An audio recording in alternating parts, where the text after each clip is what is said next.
Welcome to our channel. இன்றைக்கி நம்ம பார்க்க போகிற டாபிக் எதை பற்றினா சிம்ம ராசியில் பிறந்தவர்கள் 2024 இவங்களுக்கு என்னென்ன நல் பலன்களை தரப்போகிறது, தீய பலன்களை தரப்போகிறது என்பதை பற்றி தான் நம்ம இந்த காணொளியில் காணப்போகிறோம். நீங்கள் நம்ம சேனலை ஃபஸ்ட் டைம் பார்க்குறவங்களா இருந்தால் சேனலை சப்ஸ்கிரைப் பண்ணிக்கோங்க. கூடவே பக்கத்தில் இருக்க பெல் பட்டனையும் கிளிக் பண்ணிக்கோங்க. அப்போ தான் நான் போடுற வீடியோ உங்களுக்கு உடனுக்குடன் அப்டேட் ஆகும். வாங்க நண்பர்களே, வீடியோக்குள்ளே போகலாம். சிம்ம ராசி இதில் மகம், பூரம், உத்திரம், 1ஆம் பாதம் இந்த 3 நட்சத்திரங்களும் கவர் ஆகுது. சிம்ம ராசிக்காரர்கள் ஒரு முடிவு எடுத்துவிட்டால் அவங்க எந்த காரணத்தை கொண்டும் அதை மாற்றிக்கொள்ளவே மாட்டாங்க. ஒரு முடிவு இதை தான் செய்ய போகிறோம் அப்படின்னு அவங்க முன்கூட்டியே கணிச்சிட்டாங்கன்னா அதை யார் சொன்னாலும் அவங்க மாற்றிக்கொள்ளவே மாட்டாங்க. சிந்தனை, சொல், செயல் என்று அனைத்திலும் இவங்க வேகமாக இருப்பாங்க, ரொம்பவே வேகமாக இருப்பாங்க. டக்குன்னு வேலையை செஞ்சுட்டு போயிட்டே இருப்பாங்க. இவர்கள் அதற்கான பலனையும் உடனேயே எதிர்பார்ப்பார்கள். இந்த சிம்ம ராசிக்காரர்கள் ரொம்பவே ஆர்வமாக இருப்பாங்க, எல்லா வேலையும் உடனே செஞ்சு முடிப்பாங்க. ஆனால் அதுக்குரிய பலன் உடனே கிடைக்காட்டா இவங்க கொஞ்சம் சோர்ந்து போகும் மனப்பான்மை கொண்டவர்கள். சிம்ம ராசிக்காரர்கள் சூதுவாது அறியாமல் அனைவரையும் நம்பி எளிதில் நம்பிவிடும் குணமுடையவர்களாக இருப்பார்கள். இவங்களுக்கு நல்லது கெட்டது அப்படிங்கிறது இவங்க ஒருத்தவங்களை கணிக்க தெரியாது. ஒருத்தவங்களை கணிக்க தெரியாமல் அவங்ககிட்ட பழகிட்டு அதனால் இவங்களுக்கு சின்ன சின்ன பிரச்சனைகள் வரும். இவங்க தற்புகழ்ச்சிக்கு அடிமையானவர்கள். இவங்க என்பதை புரிந்து கொள்ளும் உடனிருப்பவர்கள் இவர்களை புகழ்ந்து பேசிய காரியங்களை சாதித்து கொண்டு பின்னால் திட்டுவார்கள். அதாவது இந்த சிம்மராசிக்காரங்க எப்படி இருப்பாங்கன்னா, இவங்க தன்னைத்தானே புகழ்ந்து பேசுவாங்க. அப்படிங்கிறதுனால இவங்களோட குணத்தை அறிஞ்சவங்க இவங்கள இவங்க முன்னாடி பாராட்டி பேசிட்டு இவங்கள பின்னாடி திட்டுவாங்க. அந்த மாதிரி தான் இருப்பாங்க. அதனால் இவங்க தற்புகழ்ச்சிக்கு அடிமையாகாமல் இருந்தாங்கன்னா சிம்ம ராசிக்காரர்களுக்கு இந்த வருடம் ரொம்பவே நல்லதாக இருக்க போகிறது.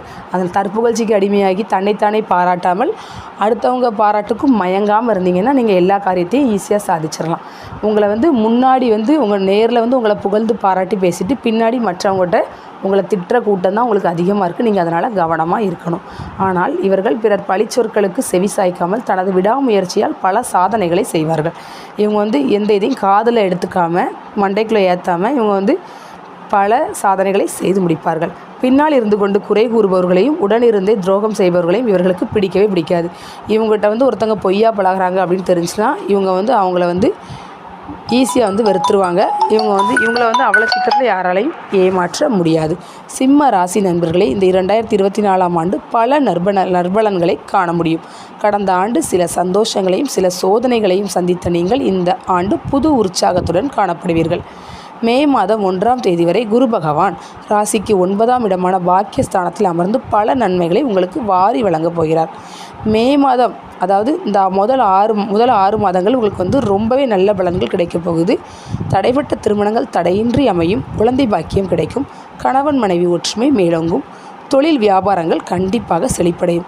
குரு பகவான் ஜீவனகாரகன் என்பதால் தொழில் ஸ்தானம் சிறப்படையும். வருமானம் நன்றாக இருக்கும். பண சேமிப்பில் உங்களுக்கு ஆர்வம் பிறக்கும். இது வரைக்கும் சேமிப்புங்கிறதே நீங்கள் இல்லாமல் இருந்தீங்கன்னா இந்த வருஷம் நீங்கள் கண்டிப்பாக பணம் சேமிப்பீங்க. கடன் சுமைகள் உங்களுக்கு படிப்படியாக குறையும். புதிய பதவிகள் கிடைக்கும். அரசியல் செல்வாக்கு உங்களுக்கு கூடும். வங்கி பணி, நிதி நிறுவனங்கள், கல்வி ஸ்தாபனங்கள் செழிப்படையும். மே 1ஆம் தேதிக்கு 10ஆம் இடமான தொழில் ஸ்தானத்துக்கு வருவதால் மே 1ஆம் தேதி ராசிக்கு 10ஆம் இடமான தொழில் ஸ்தானத்துக்கு வருவதால் அந்த நேரத்தில் புதிய முதலீடுகள் எதுவும் போட வேண்டாம். வரக்கூடிய வருமானம் வந்து கொண்டே இருக்கும். வருமானத்தில் உங்களுக்கு எந்த விதமான தடையும் இருக்காது. அதனால் நீங்கள் புதிய இதில் எந்த இதுவும் முதலீடுகள் போட வேண்டாம். ராசிக்கு 7ஆம் இடத்தில் சனி பகவான் கண்டக சனியாக சந்தரிப்பதால் கணவன் மனைவிக்குள் தேவையில்லாத பூசல்கள் உருவாகும். அதனால் நீங்கள் ஒருவருக்கொருவர் விட்டு கொடுத்து ரொம்பவே அமைதியாக போனீங்கன்னா தான் குடும்பத்தில் எந்த பிரச்சனையும் வருவாது. 3ஆம் நபர்களால் குடும்பத்தில் உங்களுக்கு சண்டை சச்சரவுகள், உறவினர்களிடத்தில் கொஞ்சம் எச்சரிக்கையாக இருப்பது ரொம்பவே நல்லது. அதாவது குடும்ப விவகாரங்களில் கொஞ்சம் மிகுந்த கவனத்தோடு இருங்க. குடும்பத்தில் உள்ளவங்களை கணவன் மனைவியாக இருந்தாலும் சரி, மனைவி கணவனாக இருந்தாலும் சரி, கொஞ்சம் டீல் பண்ணும்போது பார்த்து பேசுங்க. ரொம்பவே கவனமாக இருந்தால் தான் குடும்பத்துக்குள்ள உள்ள பிரச்சனை வராமல் இருக்கும். உறவினர்களிடம் கொஞ்சம் பார்த்து பழகுங்க. குடும்பத்தில் சண்டையில் துட்டு போகக்கூடிய வாய்ப்புகள் இருக்குது. யாருக்கும் முன் ஜாமீன் கையெழுத்து போடாதீர்கள். பங்காளிகளுக்குள் விட்டு கொடுத்து போவது உங்களுக்கு ரொம்பவே நல்லதாக இருக்கும். சகோதரர்களுக்குள் வீண் வாக்குவாதங்கள் உருவாகி மறையும். வீடு, மனை, நிலங்கள் வாங்கும் பொழுது பத்திரப்பதிவுகளை சரிபார்த்து வாங்குங்க. இல்லைனா உங்களுக்கு கொஞ்சம் சிக்கலாக இருக்கும்.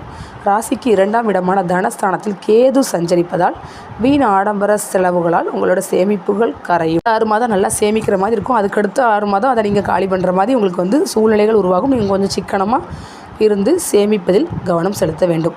கடன் வாங்கும் சூழ்நிலை உருவாகும். உங்கள் சேமிப்புகள் குறையிறதுனால நீங்கள் கடன் வாங்குகிற சூழ்நிலைகள் உருவாகும்.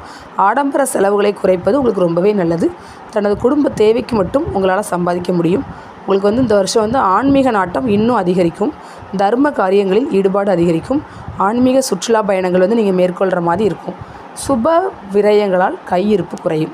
உங்களுக்கு அது உங்களுக்கு கெடுபலன் கிடையாது. நல்ல நல்ல நிகழ்ச்சி உங்கள் வீட்டில் பொண்ணாக இருந்தால் அவங்க வயசுக்கு வரலாம். சடங்கு ஃபங்க்ஷன் வைக்கலாம். நீங்கள் கல்யாண ஃபங்க்ஷன், காது குத்து, வளைகாப்பு, இந்த மாதிரி நல்ல நல்ல சுப விரயங்கள் உங்களுக்கு கண்டிப்பாக வரும். அதனால் கையிருப்பு குறையும். அது ஒன்றும் தவறில்லை.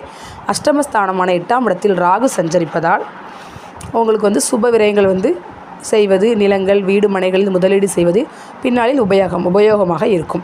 பங்குச்சந்தை முதலீடுகளில் கொஞ்சம் கவனம் தேவை. பெரிய தொகைகளை ஆன்லைனில் நீங்கள் போடாதீங்க. ட்ரேடிங், ஸ்டாக் மார்க்கெட்டில் சரிவு நிலை ஏற்படும். உங்கள் உடல் நலனில் கொஞ்சம் கவனம் தேவை. உணவு கட்டுப்பாடும் உங்களுக்கு அவசியம். முடிந்த அளவு வீட்டு உணவை நீங்கள் எடுத்துக்கிட்டால் உங்களுக்கு நல்லது. ஃபாஸ்ட் ஃபுட் கடையில் வாங்கி சாப்பிட்றத குறைச்சிருங்க. இயற்கை தானியங்கள், இயற்கை உணவுகள் உண்பதால் உடல் ஆரோக்கியம் மேன்மை தரும். முடிந்த அளவு உடற்பயிற்சி, நடைபயிற்சி நீங்கள் செய்ய வேண்டியது மாதிரி இருக்கும். உங்களுக்கு தேக ஆரோக்கியம் நன்றாக தான் இருக்கும். நீங்கள் இதிலெல்லாம் இந்த உணவு கட்டுப்பாடு இதிலெல்லாம் கவனமாக இருந்தால் உங்களோட உடல் அமைப்பு நன்றாகவே இருக்கும். வேலை, வருமானம் என அலைச்சல் அதிகமாக காணப்படும். வெளி மாநிலத்தாருடன் கொஞ்சம் உஷாராக பழகுவது மிக மிக மிக நல்லது.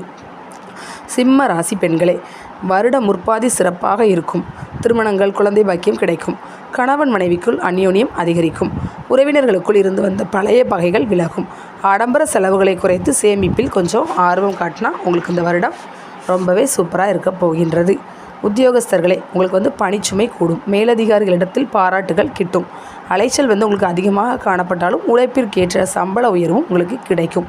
தொழில் வியாபாரங்கள் கண்டிப்பாக உத்தியோகஸ்தர்களுக்கு சிறப்படையும். பணிச்சுமை கூட கவலைப்படாதீங்க. உங்கள் பணிக்கு தகுந்த உங்களுக்கு வருமானமும் கிடைக்கும். மாணவர்களே, சிம்மராசி மாணவர்களே, இந்த கல்வியாண்டில் நல்ல மதிப்பெண்கள் பெற கடுமையாக முயற்சி செய்ய வேண்டிய சூழ்நிலை நிலவும். விரும்பிய கல்லூரிகளில் இடம் கிடைக்கும். நட்பு வட்டாரத்தில் கொஞ்சம் கவனமாக இருந்தால் ரொம்பவே நல்லது. சிம்ம ராசி என்பவர்களே, இந்த வருடம் முழுவதும் உங்களுக்கு ஒரு 50% நல்லது நடந்தாலும் 50% கொஞ்சம் கஷ்டகாலம்தான். நீங்கள் கொஞ்சம் கவனமாக இருக்கணும். உங்களுடைய உடல் நலனில் ரொம்ப கவனமாக இருக்கணும். ஆரோக்கியமான உணவுகளை மட்டும் உட்கொண்டு கொஞ்சம் நடைபயிற்சி, உடற்பயிற்சி செஞ்சு உடம்பை கொஞ்சம் பாதுகாத்துக்கிட வேண்டிய இது இருக்கும். உங்களுக்கு பெண்களுக்கு திருமணம், குழந்தை பாக்கியம் போன்ற நல்ல பலன்கள் கிடைக்கும். வீட்டில் உங்களுக்கு நீங்கள் நீங்கள் சேமிப்பில் உங்களுக்கு ஆர்வம் இருக்கும். ஆனால் உங்களுக்கு சுப விரயங்களால் பணம் கையிருப்பு குறையும். நீங்கள் கொஞ்சம் கடன் வாங்குற மாதிரி இருக்கும். இந்த வருடத்தில் உங்களுக்கு நிறைய நல்ல பலன்கள் நடக்கும். நீங்கள் ரொம்பவே உற்சாகத்துடன் செயல்படுவீங்க. தடைப்பட்ட எல்லா காரியமும் உங்களுக்கு தடையின்றி நடக்கும். ஆனால் நீங்கள் கவனமாக இருக்க வேண்டிய ஒரே ஒரு விஷயம், மீன் கையெழுத்து யாருக்கும் போடாதீங்க. பங்காளிகளுக்குள்ளும் குடும்பத்துக்குள்ளேயும் கொஞ்சம் விட்டு கொடுத்து போங்க. உங்களுக்கு இந்த வருடம் ரொம்பவே அற்புதமாக இருக்கும். ஓகே ஃப்ரெண்ட்ஸ், உங்களுக்கு இந்த டாபிக் பிடிச்சிருந்துச்சுன்னா ஒரு லைக் பண்ணுங்கள், ஷேர் பண்ணுங்கள், கமெண்ட் பண்ணுங்கள். மீண்டும் இன்னொரு நல்ல வீடியோவில் உங்களை சந்திக்கிறேன். அதுவரை நன்றி, வணக்கம்.